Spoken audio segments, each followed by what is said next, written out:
answer.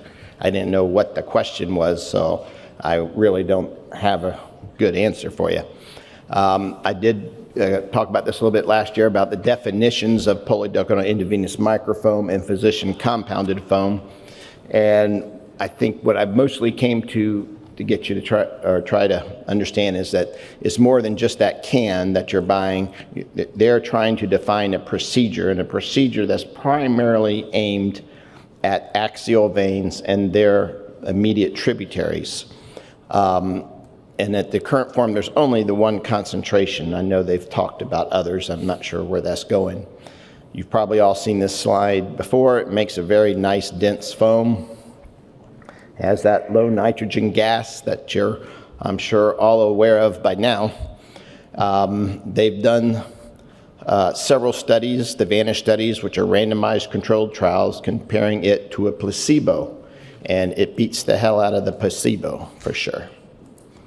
There's several other studies showing its efficacy, and there's more than just this. This is just what I had recently, but there's studies coming out, or mostly reports coming out all the time of individual results.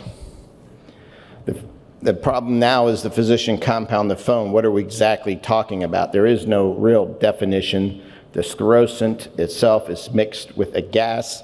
What gas? I don't know. It's up to you. It's air.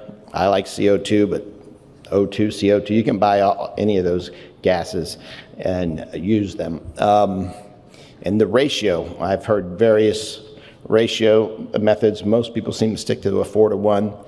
What method of foaming? I used the little Tessari, the 3-way stopcock.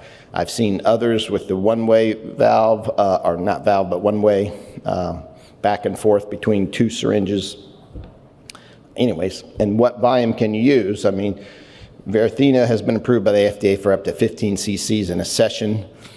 Foam had the European consensus statement of 8 cc's at one time. I'm not sure where that stands or exactly if we have anything new on that. We do know that physician compounded foam is safe. There are decades of data, so more studies than you can mind. Proven benefits, I was going to try and go backwards there, but proven benefits in C1 through 6 disease is very use and cost effective. And there's multiple randomized controlled trials with physician compounded foam comparing it to surgery and comparing it to endovenous procedures. And even though the endpoints have been very similar for the two as far as patient satisfaction. Now, most of us know that the ablation and the stripping have lower overall recurrence rates, but the actual patient satisfaction is very high with the foam. We know that both of them have been shown to heal ulcers very well. But there's no really randomized trials that I'm aware of that I could find between polyductal intravenous microfoam or Varithena to any physician compounded foam. We do know, so what the other issue comes to cost. The cost of the liquid sclerosants have gone up quite a bit in the past year here in the United States because there's been some more rules given to the compounding pharmacist, and so you're pretty much buying from the FDA-approved sclerosants, and they're not cheap, even though the polyductal is not too bad.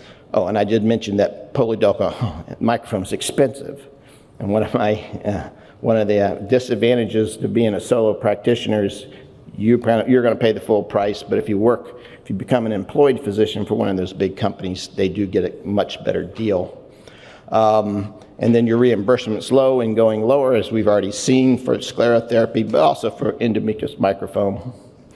But the big benefit to Varithena is FDA approved, and that goes a long way with patients. So when do I use one or the other? Well, I'm pretty much going to use Varithena when it seems to be the appropriate concentration, and when it can be reimbursed, and used for those axial veins and their immediate tributaries. And that's basically what it was designed for. But I use a lot of physician compounded foam in other circumstances, so I still think it's a very important tool in the toolbox. So in conclusion, we know what varithena is. We don't necessarily all know what physician compounded foam is. It's different for you and me. Thank you.